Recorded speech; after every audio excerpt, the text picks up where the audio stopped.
की चौपाल में बैठक बुलाई गई। अगर हम कुछ नहीं करेंगे तो ये चुड़ैल पूरे गांव को खत्म कर देगी। लेकिन गलती हमारी भी थी। हमने कभी उसकी मौत की सच्चाई जानने की कोशिश नहीं की। हमें उसकी आत्मा को शांति देनी होगी। केवल मारने से काम नहीं चलेगा। सुनीता की आत्मा उसकी बस और उस खाई से बंधी हुई है। जब तक उसका दर्द खत्म नहीं होगा, उसका क्रोध भी खत्म नहीं होगा। तो हमें क्या करना होगा? उसकी मौत की सच्चाई पूरे गांव के सामने स्वीकार करनी होगी और फिर उस बस का अंत करना होगा जिससे उसकी आत्मा बंधी हुई है। अगली रात पूरा गांव खाई के पास पहुंचा। गंगा जल, पूजा का सामान और मशाले साथ लाई गईं। पुरानी लाल बस वहीं खड़ी थी, लेकिन इस बार उसके आसपास घना काला धुआं फैला हुआ था। हेडलाइट जल उठी और ड्राइवर सीट पर फिर से घूंघट वाली आकृति दिखाई दी। तुम सब फिर आ गए? हमें माफ कर दो बेटी, हमने तुम्हारे साथ अन्याय होने दिया। हम सब तुम्हारे अपराधी हैं, लेकिन निर्दोष लोगों को मत सताओ।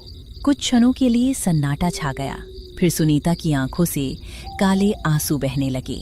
जब मैं मदद के लिए चिल्ला रही थी तब कोई नहीं आया था। आज पूरा गांव आया है, देर से सही लेकिन सच स्वीकार करने आया है। एक पल के लिए ऐसा लगा जैसे सुनीता का क्रोध कमजोर पड़ रहा हो, लेकिन तभी अचानक उसके शरीर से काला धुआं निकलने लगा। साधु का चेहरा गंभीर हो गया। सावधान, उसके अंदर का बदला अभी भी जीवित है। अचानक सुनीता चीख उठी, इतनी भयानक चीख कि आसपास के पेड़ों से पक्षी गिर पड़े। धरती कांपने लगी। बस हवा में कुछ इंच ऊपर उठ गई।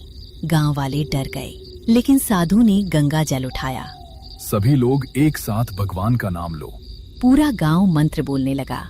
ओम नमः शिवाय, ओम नमः शिवाय। साधु ने गंगा जल बस पर छिड़क दिया। जैसे ही गंगा जल बस पर पड़ा, बस से धुआं उठने लगा। सुनीता दर्द से चीखने लगी। नहीं नहीं, मुझे मत जलाओ, मुझे छोड़ दो।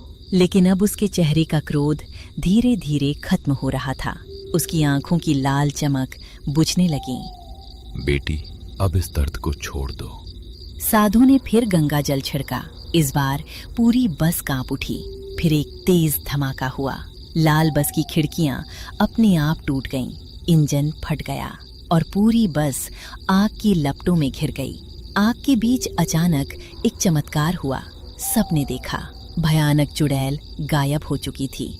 वहां अब वही पुरानी सुनीता खड़ी थी, वैसी ही जैसी वो अपनी मौत से पहले थी। चेहरे पर शांति थी, आंखों में आंसू थे। काश किसी ने उस रात मेरी बात सुन ली होती। पूरे गांव की आंखें नम हो गईं। हमें माफ कर दो बेटी। सुनीता मुस्कुराई।